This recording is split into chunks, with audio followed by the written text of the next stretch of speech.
You are currently waiting for the storm to pass. You are sitting in the wreckage of a plan that failed, a relationship that shattered, or a career that stalled, and you are praying for a clear sky in this new year, 2026, with new plans, new ideas. You may have been told that success is a straight line, that luck is something that happens to other people, and that your obstacles are the walls preventing you from reaching your destination. But look at the history of the giants. Look at the scars on the souls of the masters. They didn't succeed despite their problems, they succeeded because of them. The raw, terrifying truth is that the thing blocking your path is not an inconvenience. It is the path itself. You may be looking at your fresh 2026 planner and thinking, I made plans last year, but life tore them to pieces. Why try again? Let me ask you, who told you that your plans were meant to be perfect or were supposed to go 100% according to script? Seriously, who sold you the delusion that a straight line is the mark of a successful life? A plan is not a prophecy. It is nothing more than a yardstick. It's a tool we use to measure how much the universe is currently challenging us to grow. If your life is going exactly as planned, you aren't succeeding, you're playing small. You're staying within the shallow fences of what you already know you can do. You aren't building a legacy, you're just decorating a cage. The raw, unfiltered truth is this: the thing blocking your path is not an inconvenience, it is the path itself. If you want to find out what we are talking about, set your mind to a cold calm as we go deeper into the unfiltered truth of Ryan Holiday's Stoic discipline. But before we descend further into the forge of Ryan Holiday, take a second to hit the subscribe button, like and share this with the one person you know who is currently choking on their own excuses. Because growth is a solo mission, but mastery is a collective revolution. If you have done that, thank you and welcome to our circle.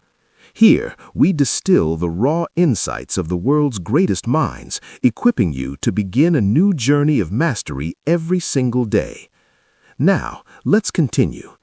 The obstacle is the way is a modern resurrection of Stoicism, a philosophy forged not in ivory towers, but in the heat of battle, the depths of prisons, and the collapse of empires.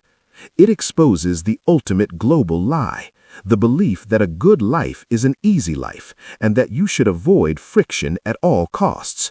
Holiday proves that between the disaster and your destruction, there is a space, and in that space lies your power to turn lead into gold. If you are ready to stop coping with your life and start consuming your challenges, then welcome to the forge of the Stoic. Lesson 1. The sovereignty of perception. The eye of the storm. The journey begins with the total annihilation of the victim mindset. In our modern global culture, we are trained to react. We see a problem and we immediately label it as bad. We think our emotions are an accurate reflection of reality. But the first systematic lesson is the discipline of perception. You must realize that nothing is inherently good or bad. It is your judgment that makes it so. The real-world resonance. Think of a sudden economic downturn in 2026. While the masses are paralyzed by fear, the Stoic sees a fire sale on opportunity. While your competitor sees a supply chain break, you see a chance to innovate a new local model. Philosophically, this is the Stoic objective gaze, the ability to see things as they are, not as you fear them to be. You are not a prisoner of your circumstances. You are a prisoner of your interpretation. To grow, you must strip away the emotion until only the cold, hard facts remain. Lesson 2. The anatomy of action. Moving the immovable. Once you have mastered your mind, you must move your feet. But this is not the frantic, shallow hustle of the modern world. It is directed action. Most people are paralyzed by the size of the obstacle. They stare at the mountain and forget to move the first stone. The systematic lesson here is that energy must be channeled into the small, winnable territory right in front of you. Consider the entrepreneur whose startup just lost its lead investor. The laborer spends a week complaining. The architect spends an hour refining the pitch for a different market. Action is the cure for anxiety. Every obstacle requires a specific key to unlock it, and that key is often found in the very place you are afraid to look. You don't need a miracle. You need a series of deliberate, relentless steps. As Marcus Aurelius wrote, the impediment to action advances action. What stands in the way becomes the way. Lesson 3. The will of the iron soul. The art of internal endurance. If perception is the brain and action is the muscle, then will is the heart. This is the third systematic lesson, building the inner citadel. There are some obstacles you cannot move. There are some storms you cannot outrun. This is where most voracious growers break. They try to control the uncontrollable. But true power is found in the submission to fate. In recent years, we have seen people lose everything: health, wealth, reputation. The Stoic doesn't ask, "Why did this happen?" but "What can I do with this?" The will is the realization that no matter what the world takes from you, it cannot take your ability to endure with dignity. This is the last of human freedoms. The call to action, the architect of fate. Now, before we descend further into the depths of the Stoic Forge, take a second to please hit the subscribe button, like and share this with the one person in your life who is currently being crushed by the weight of their own problems. Growth is a solo mission, but mastery is a collective revolution. If you have done that, welcome to our circle. Now, let's tighten the grip. We are moving past the superficial positive thinking and entering the space where your spirit is hardened into steel. We are about to strip away the ultimate global lie of comfort and confront the raw power of your ability to turn every no into a yes. Lesson 4. The discipline of persistence. The siege of the soul. The fourth systematic lesson is that persistence is the siege engine of the soul. Many people start the action phase, but they quit at the first sign of resistance. They think the obstacle is a sign to stop, but the Stoic knows that the obstacle is a test of depth. If the door is locked, you don't go home. You find another way in, or you wait until the hinges rust. The real-world resonance. Think of the artist who was rejected by 100 galleries, or the scientist whose theory was mocked for a decade. Their meaning wasn't in the applause, it was in the siege. In 2026, where everything is instant, the most radical act you can perform is to outlast the problem. You don't beat the obstacle by being louder, you beat it by being more durable. Lesson 5. The sacred void of acceptance. The power of nothing. The final and most profound systematic lesson is the sovereignty of the void. There is a point where action ends and the will takes over completely. This is the space where you realize that the obstacle was never an enemy, it was a teacher. You stop fighting reality and you start dancing with it. The systematic lesson. Resistance is the enemy of insight. If your mind is always fighting what is, there is no room for what could be. True growth requires the desert experience, the total surrender of your expectations.